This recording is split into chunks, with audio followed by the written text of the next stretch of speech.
Welcome to Hanging Out with Robert, that's me. This video contains things that I tinker with throughout the day. For step-by-step detailed instructions of those tasks, you can click on the links in the comment section below. I plan on leaving this video accessible for about 30 days. After that, you can view it through my Patreon account. This video also has tips and tricks that I've learned over the years. So, thank you very much for watching.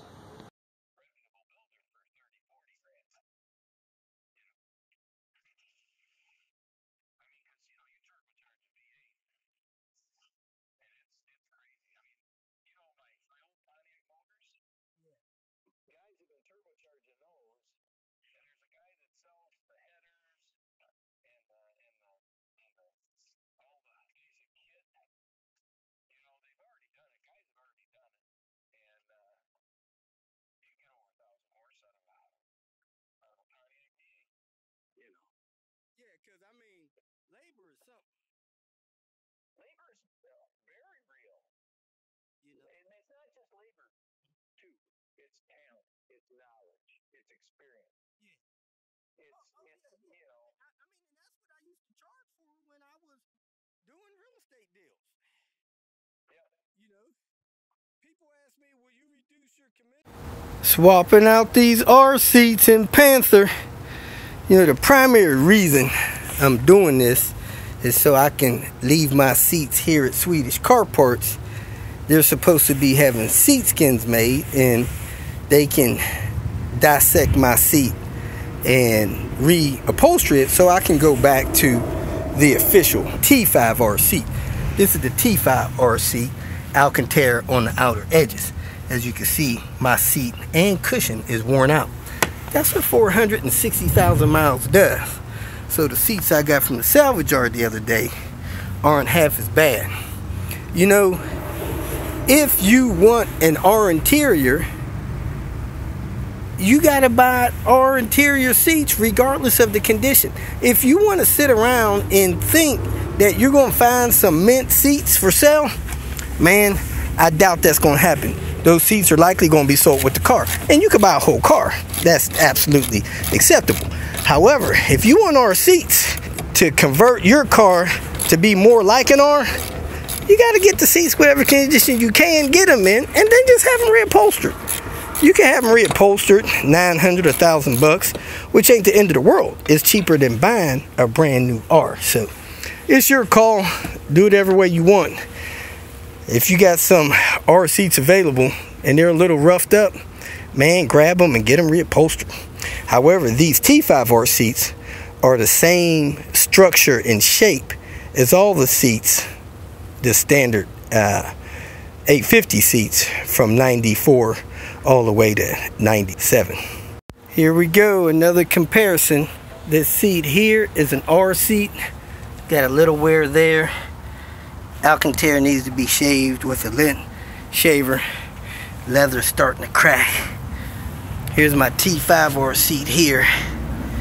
As you can see, it's had its days. I even got a patch there from an R seat that's almost worn out as well, and the seat bottom is horrendous.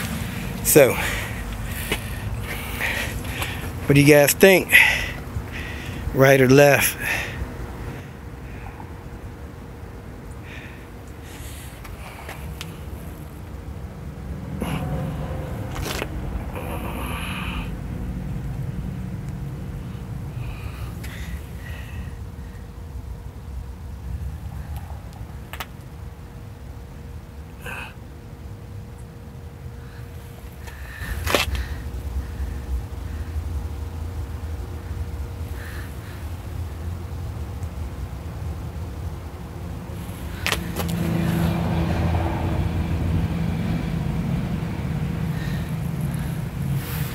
Thanks for humoring me. Clean up this stuff. Got the seats in. Got to get a move on it. Here we are, folks, at John's place. We're about to get cracking on doing this engine refresh, doing some other stuff on the interior, and just overall getting it ready to put it back on the road. So we're going to start out by removing the lifters from here, putting them over to that engine. So if you have a bad ticky lifter, there's one of two things that are likely happening. One, you got low oil pressure. I advise people to use a MAN or Volvo oil filter and or use the correct oil viscosity to see if that solves the lifter tick issue. If that doesn't solve the issue, then you likely need to replace the lifter. So in this video, I'm going to show you how to replace lifters. Quick and easy, not too bad of a job. First thing you want to do is set your timing. Put your crank on the mark, your cam should be on the mark, you should be good to go. Then you remove of course, your timing belt cover to check your timing. Then you take the tensioner loose so that you can get your belt off of your cams.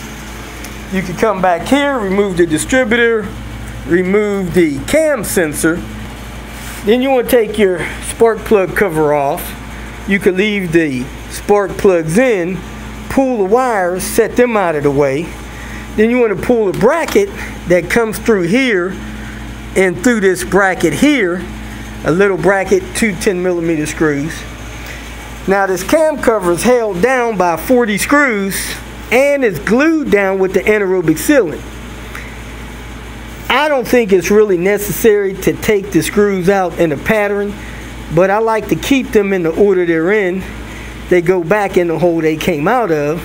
Not necessary, but I don't think it's a bad idea. I have a piece of foam over here that I use to keep all the screws in order. So as I take screws out of there, I stick them in this foam. You can use a piece of cardboard, does the same thing. Then once you get all the screws out, you want to take your PCV thing loose. Now, once you make sure all your screws are out, you can break the cam cover loose. Don't pry on anything, but it has a couple of pry points if you got the proper tool. I mean, don't pry on the fuel rail, thermostat housing, nothing like that. Don't stick nothing on there and use the fuel rail. You need to use the proper tool to separate it, or use some other tool like a 3/8 extension. Stick it in, that's a pry point.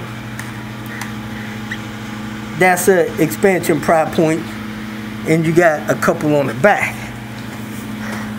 Now of course you usually do this with the head on.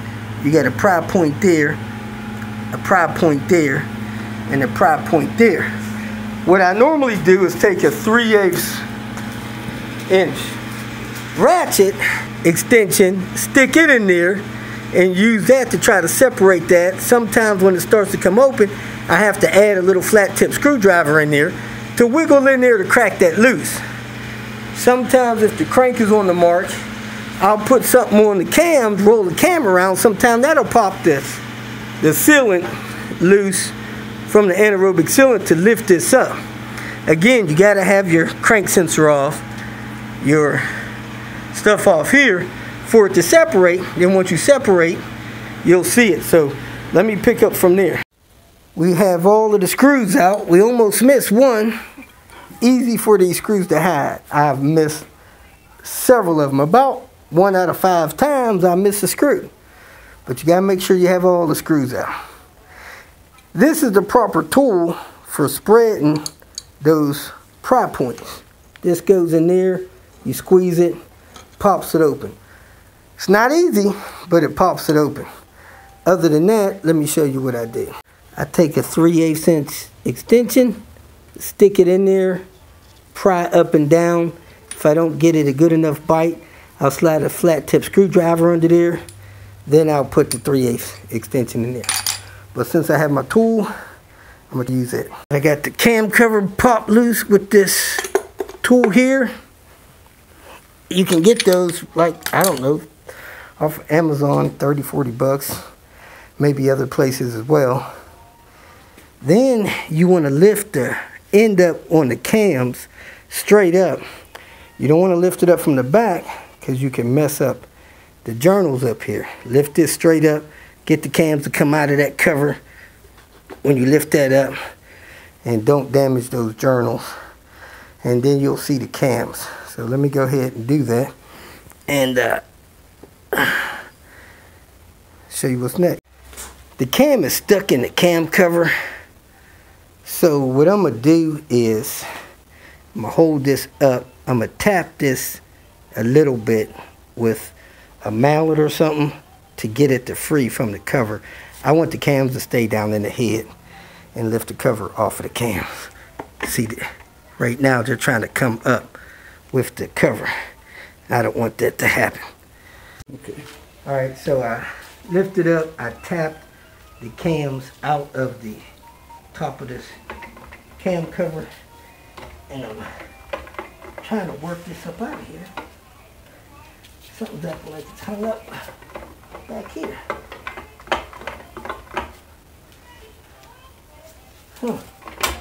That's awkward. Now you see the bottom of that. These journals here will break if you don't lift this up properly. And we're going to go ahead and set this down out of the way. Now you can see the cams in the journals there. The cam seals. The lifters are under the cams. And cam seals on the back. So now we can just lift these cams up and out of here. You want to lift them up straight and set them out of the way so you have access to the lifters. Then you can test the lifters to see which one's bad. Now I lift the cover off, I lift the cams out, set them out of the way. These are your hydraulic lifters. You're already here. They're hydraulic. You can see they got that button in the middle of them with that disc. They also have a hole in them. Can't really see that hole. Let me cut the light off. They also have that hole in them. Right. Crap, can't see the hole. Oil's coming out of the hole. They have that hole right there. That oil goes in and comes out as they're compressed. Now, if you have a good lifter, you can't push down on this centerpiece sometimes. The bad lifters, you can. They push down really easy. So if that centerpiece pushes down real easy, it's a weak or bad lifter.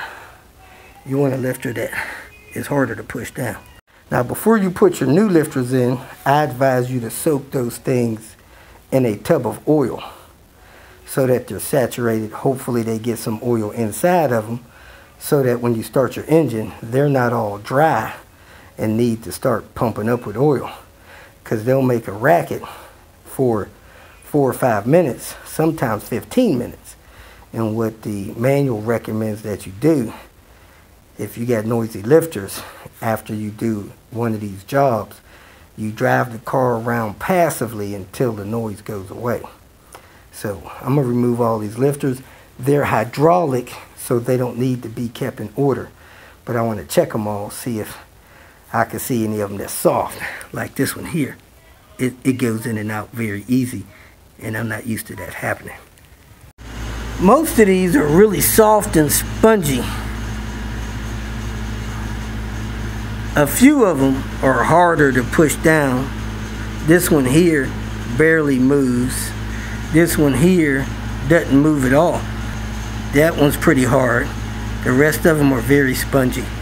I'm going to go ahead and pull the cam cover off of this one and get all the lifters out of it. This is the engine that overheated, and put them in this engine and clean this cover up and clean the top of the head up, get it ready for anaerobic sealing.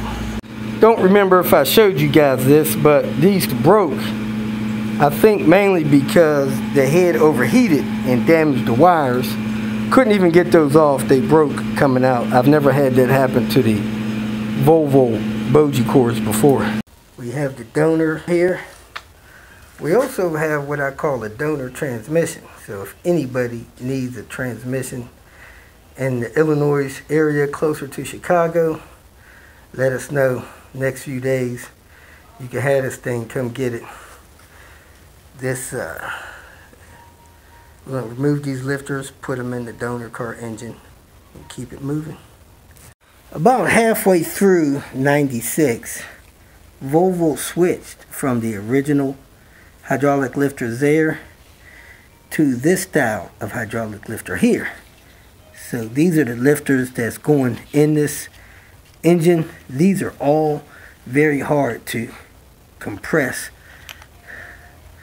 They move just a little bit, not like these that are normally soft and springy. If you have a engine that's older than halfway through 96, I'm gonna see if I could see the serial number on this engine.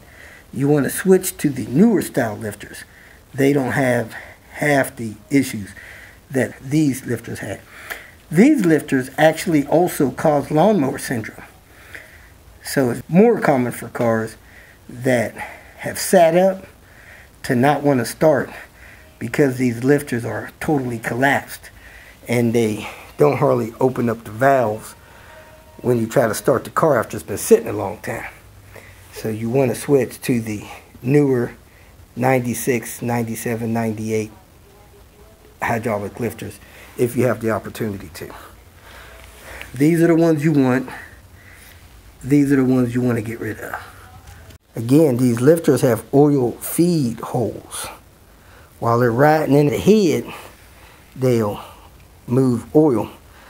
Now, this hole here is a channel to the oil port down there that feeds these lifters.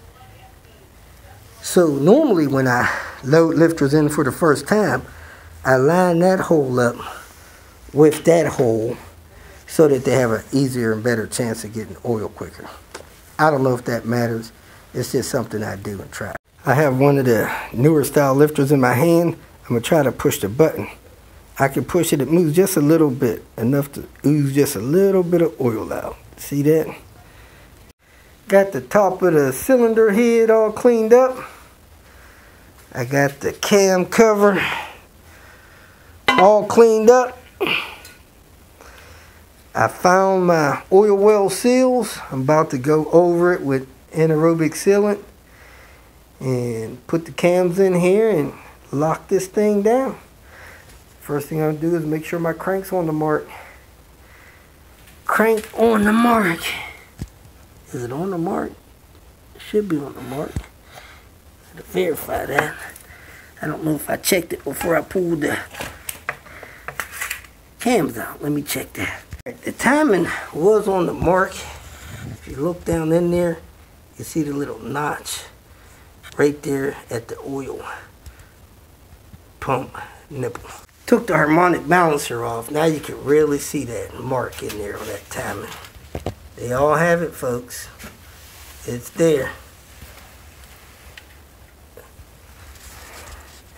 It was extremely hard to find a timing mark on the cams until I brushed it off. So if you're having a hard time finding timing marks, go ahead and brush it off.